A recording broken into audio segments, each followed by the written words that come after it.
In this lecture, I'm going to define two new objects, fields and vector spaces, and we'll see how this relates to the problem of solving linear equations and Gaussian elimination. Let's quickly recap what we've seen so far. We've seen what vectors are, what matrices are, we've seen how to define a system of linear equations, and we've seen two different interpretations or two different ways of looking at systems of linear equations. One is the row representation and the other is the column representation or the column interpretation. Now, given a system of linear equations or given a matrix, we've seen what the elementary row operations, and using the elementary row operations we can do Gaussian elimination to solve any given system of linear equations. And we've also seen how Gaussian elimination can, more precisely the Gauss-Jordan method, can be used to invert a non-singular matrix. But all that we've studied so far are for vectors and matrices over the reals, right? So we always assume that the coefficients of a linear equation were real numbers, and we were looking for solutions from the set of reals. So in this lecture, what we'll try to do is see if these ideas can be extended. So let's suppose that we have a general system of linear equations ax equal to b.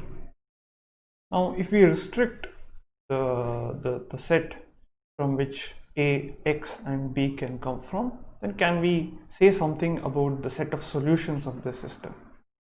So we know that if a, x and b are reals, so if A is a general m by n matrix with entries from R, and if we're looking for solutions from Rn and B comes from Rm, then we have a clear characterization of the set of solutions of Ax equal to B. Now let's now suppose that A is an m by n matrix where the coefficients come from, say, the set of rational numbers, and B comes from the set of rational numbers due to the m, and we're looking for only rational solutions of the system.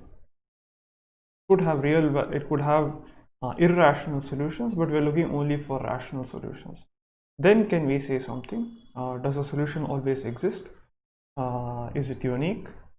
Are there infinitely many solutions? Are there no solutions?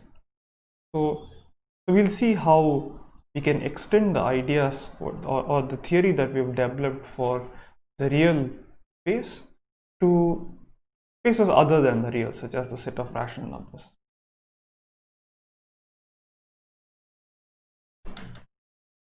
The key to studying all of this is this notion of a field.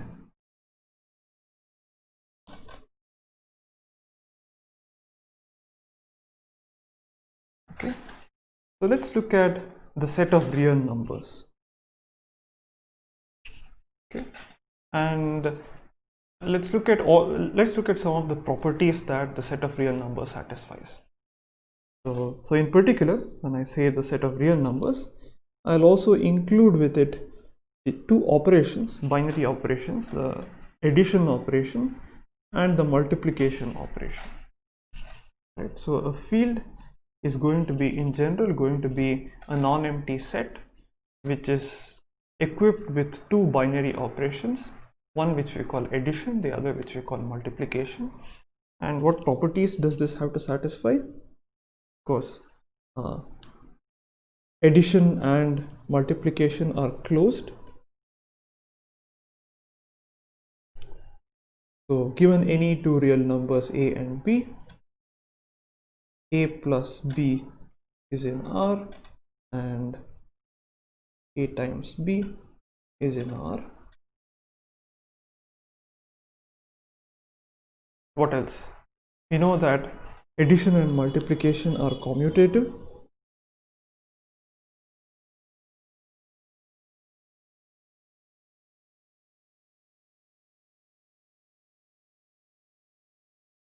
So a plus b equals b plus a, and a multiplied by b is equal to b multiplied by a.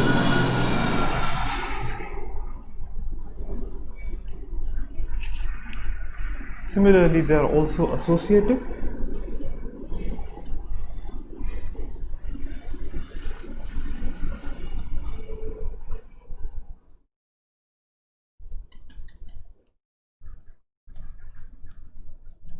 So a plus b plus c is the same as a plus b plus c. Similarly, a times b times c is equal to a times b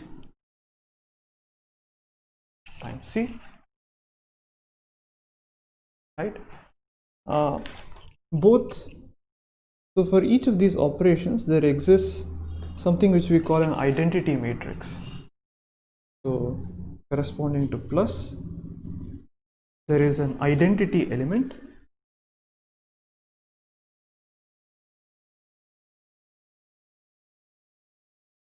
which we call the additive identity, which is 0. So what does this satisfy? A plus 0 equal to 0 plus a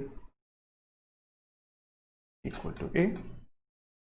Similarly, for multiplication, we have a multiplicative identity 1. So a times 1 is equal to 1 times a equal to a.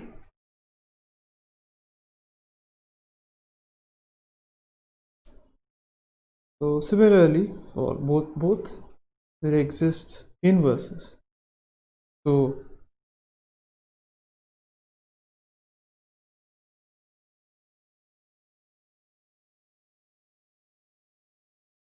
for every a in R, there exists an additive inverse.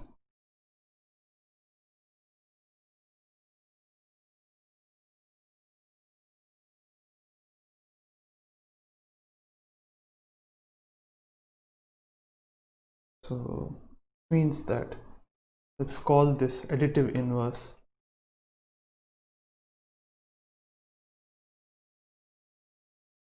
call it minus a, and this has to satisfy a plus minus a equal to 0. And similarly, since it's commutative, minus a plus a equal to 0. And also for all real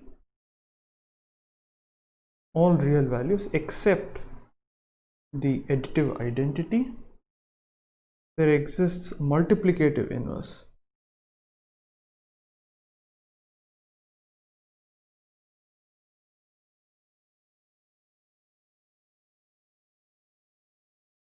Let's call it and denote this A inverse such that A multiplied by A inverse is equal to A inverse multiplied by A is equal to the multiplicative identity 1, right? And there's also an additional property called distributive property.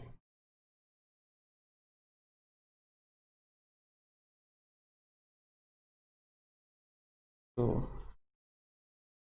A multiplied by B plus C is equal to A multiplied by B plus A multiplied by C, right? So these are 6 properties that the set of real numbers satisfies. So we will extend this. After all, we want to extend whatever idea we've studied so far to a broader class of objects. So we'll say that any set, let me call it f. So f equipped with two operations, a plus operation and a multiplication operation. This is what I call the addition operation and the multiplication operation, which satisfies these properties. So closure property, so for all a and b in f, a plus b and a multiplied by b are also in f, and commutativity, so a plus b is equal to b plus a and a times b equal to b times a, and similarly associativity,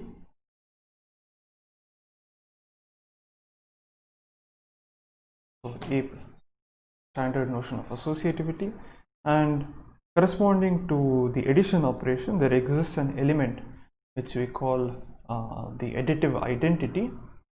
So there exists an additive identity which satisfies the property that a plus 0 equal to 0 plus a equal to a for all a in f, and similarly there is a multiplicative identity which satisfies a times 1 is equal to 1 times a equal to a for all a in f, and similarly for every a which is in this set f, there exists an additive inverse, and for every non-zero element a there exists a multiplicative inverse, and the distributive property is satisfied. So if all these properties are satisfied, then we call the corresponding set a field, right? And obviously we've seen that the set of real numbers is a field because that is what we started off with. So now the question is, what else is a field and what is not a field, right? So let's look at the following set, the set of rational numbers. Is this a field?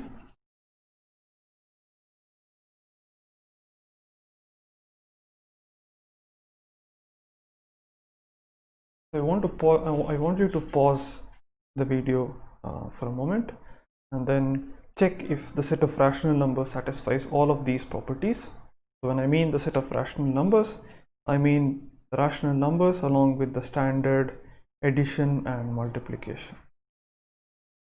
So I want you to check whether it satisfies all the above properties or not.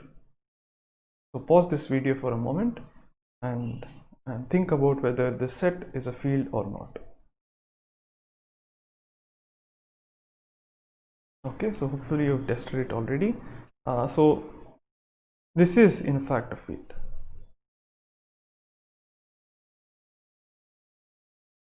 Now let's look at a different set.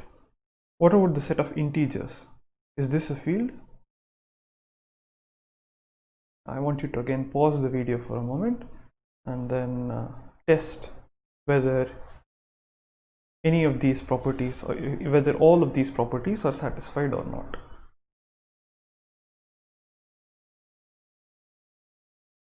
Okay, so it turns out that this is not a field.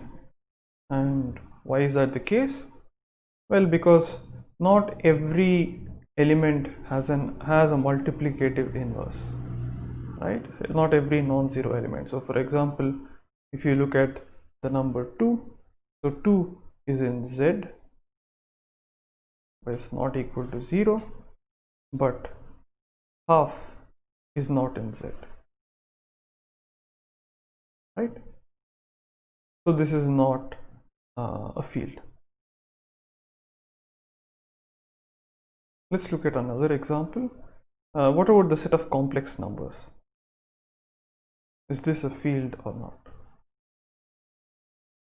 I want you to again pause the video and test whether this is a field or not. Right. So the set of complex numbers is a field.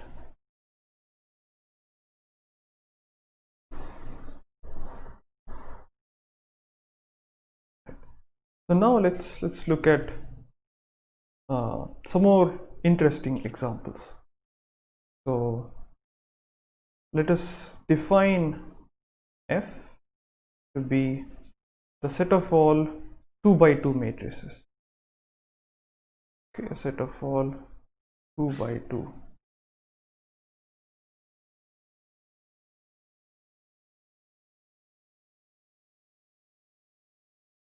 With entries from R.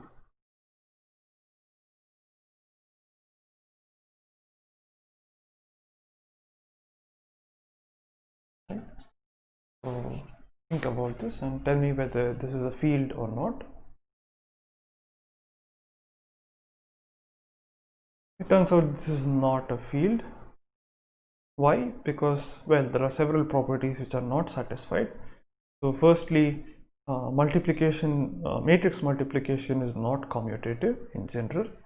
So that is not satisfied. And there exists an identity element.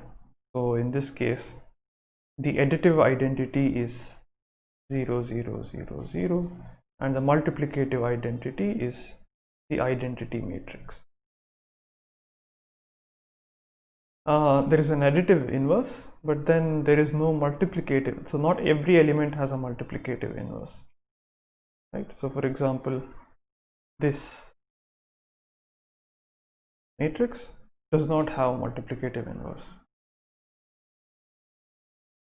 Distributivity is anyway satisfied, right? So this is one non-trivial example which is not a field. Now let's look at a subset of 2 by 2 matrices and see whether that is a field or not. So let's define F to be the set of all 2 by 2 matrices of the form A, B, minus B, A. So it's an exercise for you to show that, to find whether this is a field or not. So here A and B are real numbers and the addition operation is standard matrix addition and multiplication is standard matrix multiplication.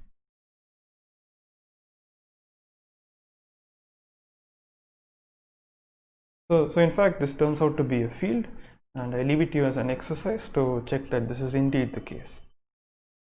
In fact, you've already seen this matrix before in one of your assignment questions. I think this was a challenge problem where it turns out that this F, along with standard matrix multiplication and matrix addition, is actually in some sense equivalent to the set of complex numbers with complex addition and complex multiplication, right?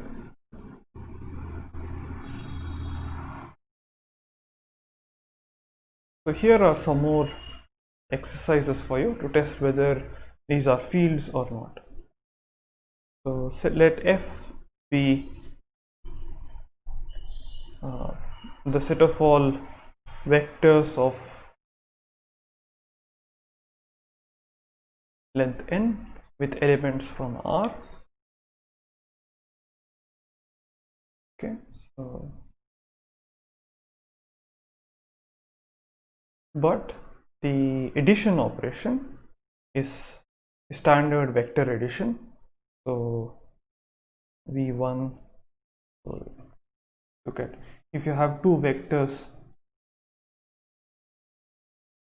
u and v, then u plus v is simply the vector u1 plus v1, u2 plus v2, and so on up to un plus vn.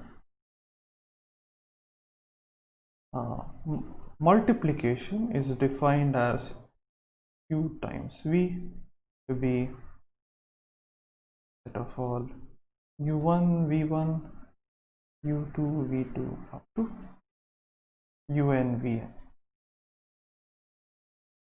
Right? So it's component wise multiplication and component wise addition. So I leave it to you as an exercise to test whether this is a field or not.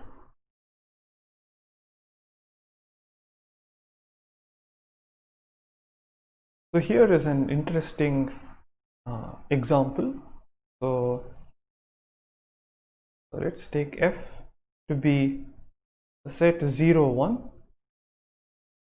binary, and addition is simply the XOR operation and multiplication is the AND operation. So what is the XOR operation? So the XOR operation is defined in the following way. So 0 XOR 0 is 0, 1 XOR 0 is 1, 0 XOR 1 is 1, and 1 XOR 1 is 0. Similarly, 0, let me denote AND by a dot. So 0 and 0 is 0, 0 and 1 is 0, 1 and 0 is 0, and 1 and 1 is 1. So I can represent these operations using a table, right? 1 0 1. So 0 XOR 0 is 0, 1 XOR 1 is 0, 0 XOR 1 and 1 XOR 0 are equal to 1. Similarly, the AND operation. So the AND of A and B is equal to 1 if and only if A and B are equal to 1. Right? So the question is F XOR and AND a field?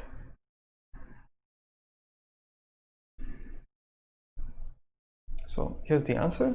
It turns out that this is indeed a field and it's called the binary field, denoted F2, right? And we can actually extend this or extend this class of sets. Let's define ZQ. So given any positive integer Q, let us define ZQ to be the set 0, 1, 2 up to Q minus 1.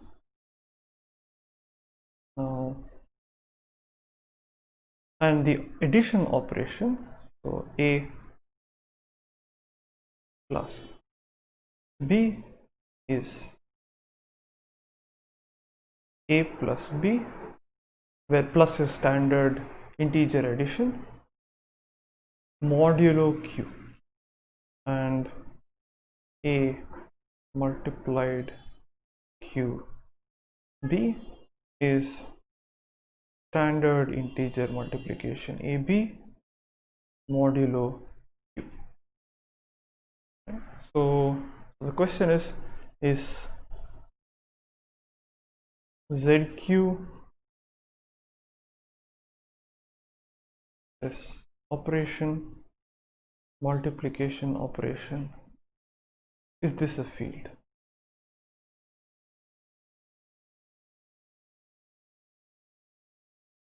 Is it a field in general? So we've seen that if Q is equal to 2, then you can easily check that these two operations, addition modulo 2 and multiplication modulo 2, simply correspond to the XOR and the AND operations. So for Q equal to 2, yes. For Q greater than 2, is this a field? For what values of Q is it a field? For what values of Q is it not a field?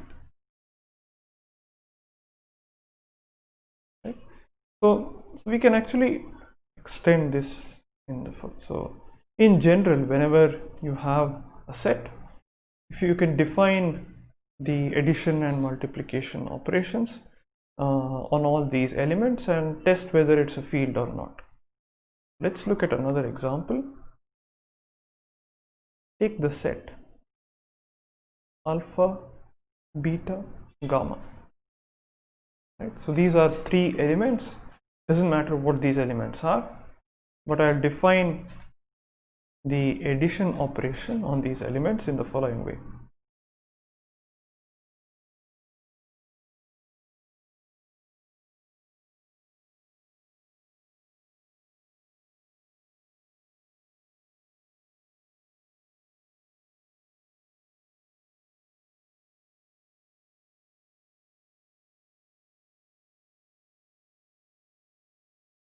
Right, so and this is the multiplication operation alpha, beta, gamma.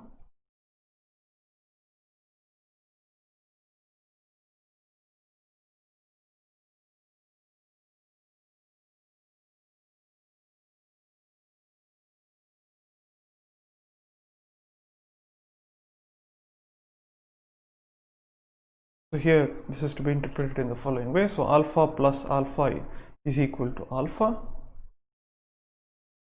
This alpha plus alpha is equal to alpha.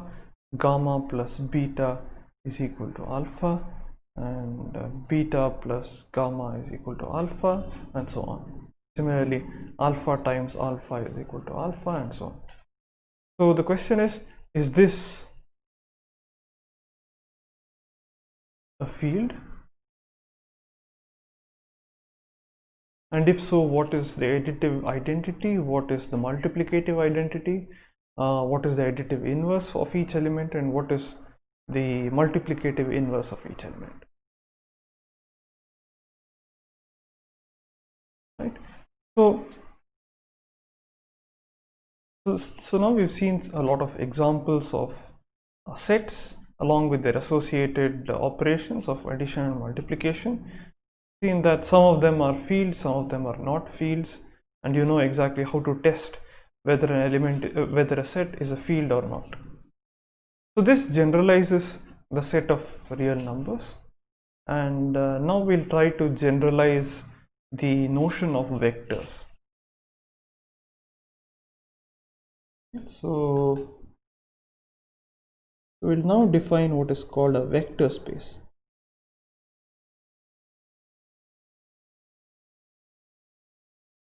So vector space is always defined over a field.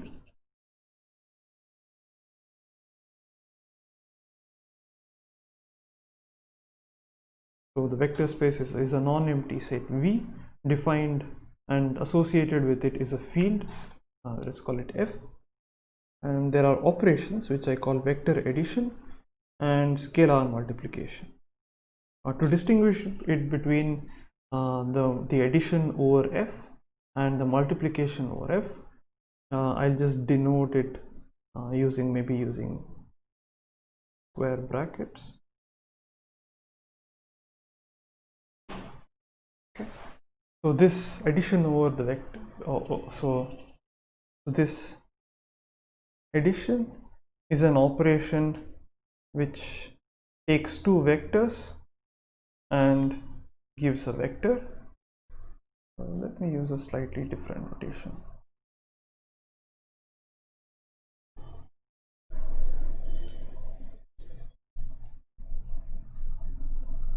So this takes two elements from this set and outputs another element from this set, and multiplication takes an element from F and an element from V and outputs element from V. So this should be thought of. So for example, think of F as the set of real numbers, V as the set of n length vectors. So for n length real vectors, we have the standard vector addition, which is basically component wise addition. And similarly, we have scalar multiplication. You can multiply a vector with a scalar, with a real number, to get another vector, right? And what properties do these have to satisfy? So the vector addition, so this is what I call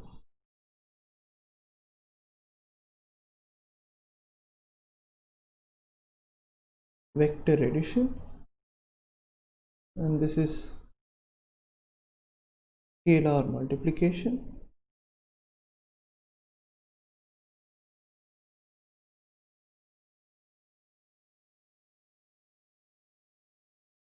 So what properties does vector addition have to satisfy?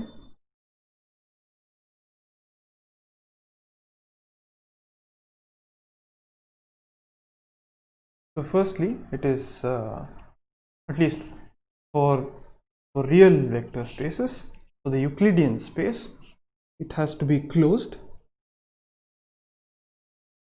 So okay.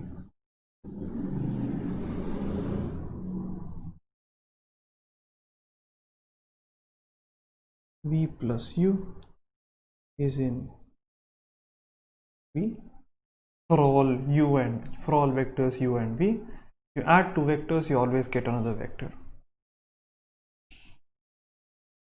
So the vector addition is both commutative and associative.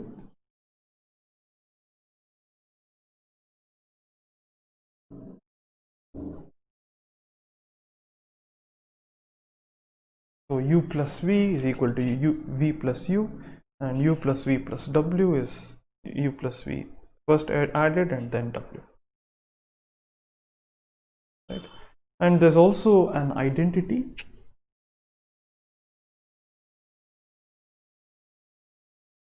The zero vector, let me denote with zero underline, such that U plus 0 is equal to 0 plus U is equal to U. Right? And there's also an additive inverse for every vector.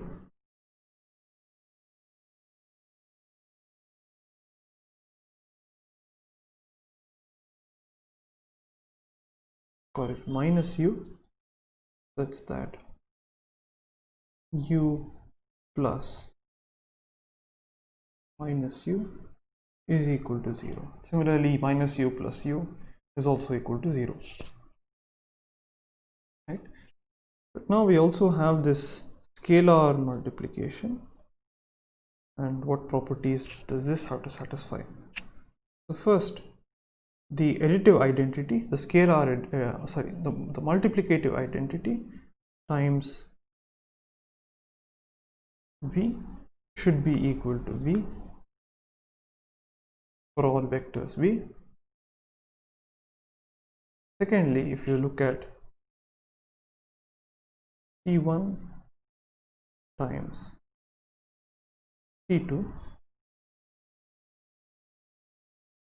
V, this should be equal to, so you have form of us, so it's not associativity, this is C1 multiplied by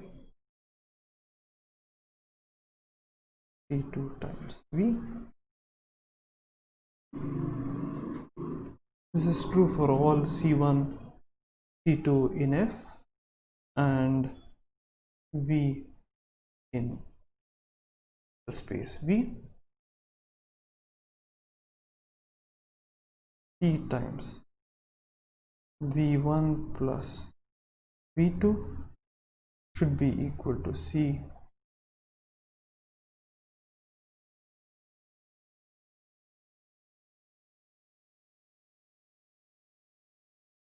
times V1 plus C times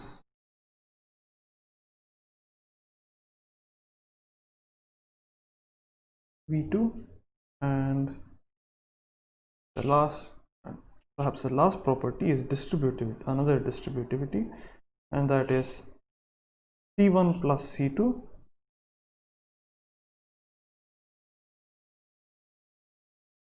times V is equal to C1 times V plus C2 times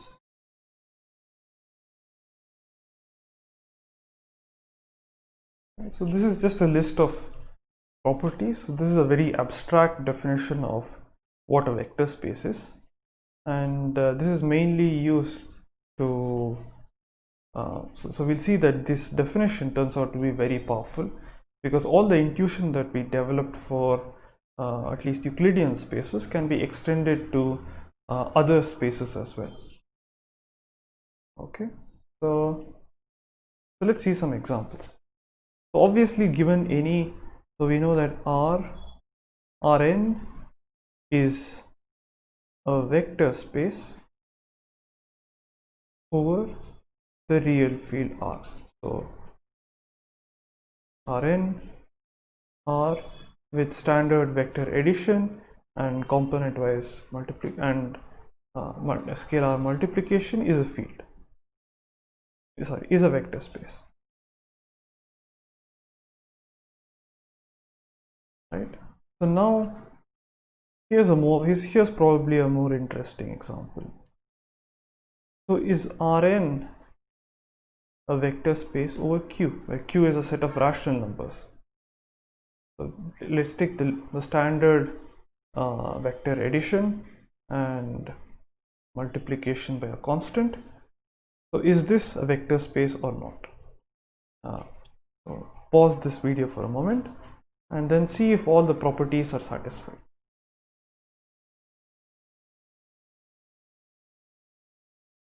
Okay, so hopefully you've checked this already, but it turns out that Rn is indeed a vector space over Q. All the properties are satisfied. Now here's another example. Let's replace these. So look at all the set of all n length vectors with entries from the set of rational numbers. Take R to be the field and addition and multiplication. So is this a vector space or not?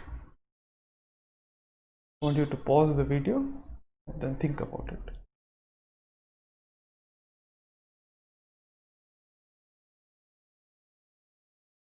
So in fact this is not a vector space, and that is because even closure is not satisfied.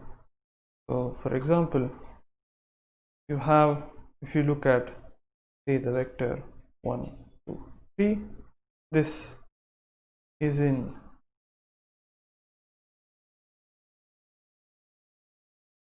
say Qn, Q3, but root 2 times this vector is not in Q3. So this is not a vector space, right? And here's another example. Let's define V to be the set of all A plus B root 2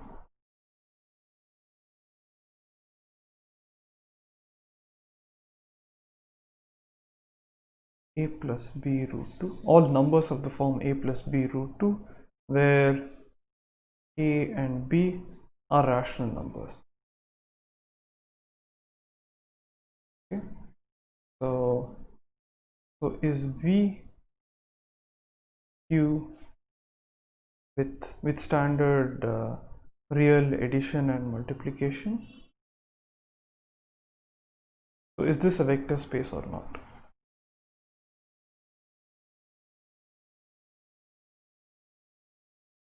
Right, and you can also extend this. So if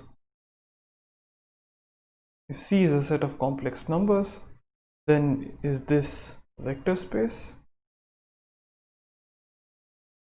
Is this a vector space?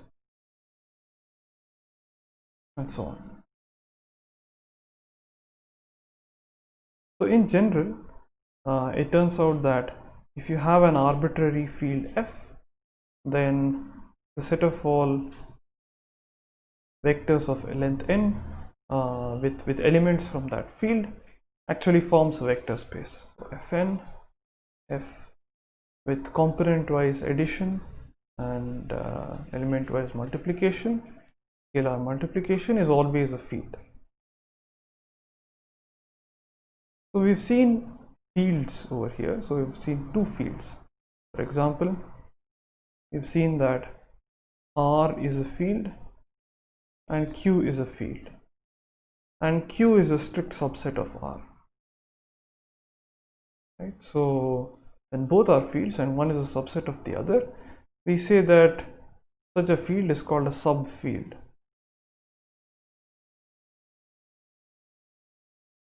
Of R, right? So if you have two fields f and f prime, and f prime is a subset of f, then we say that f prime is a subfield of f.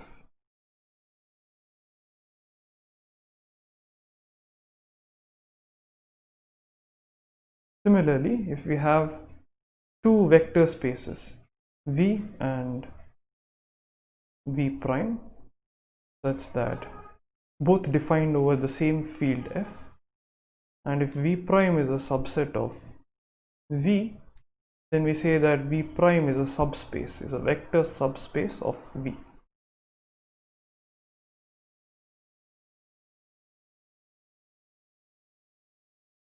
Right? And so what's the point of studying these fields and vector spaces? So let's look at the simplest vector space, where you take an arbitrary field f, not necessarily the set of real numbers, it could be the set of rational numbers, it could be the set of complex numbers, or even more complicated fields. Now if you look at vectors of length n with elements from f, and matrices, you can also define matrices, say m by n matrices over the field f, then basically Gaussian elimination extends to these fields as well. So given any field, any arbitrary field, you can always do Gaussian elimination. You can, so therefore if the problem is to solve a system of linear equations ax equal to b, where a, x and b are have entries from an arbitrary field f, then you can use all the techniques that you've seen so far and solve for the system of linear equations, right? So that's the power of abstraction. You've seen, you've learned a particular tool, which is Gaussian elimination, for real valued systems, for real valued matrices and real valued vectors, but these ideas can be extended to any system as long as these are vector spaces over an arbitrary field f. So we'll see more regarding vector spaces and their properties and systems of, and abstract the problem of solving systems of solutions in the coming lectures.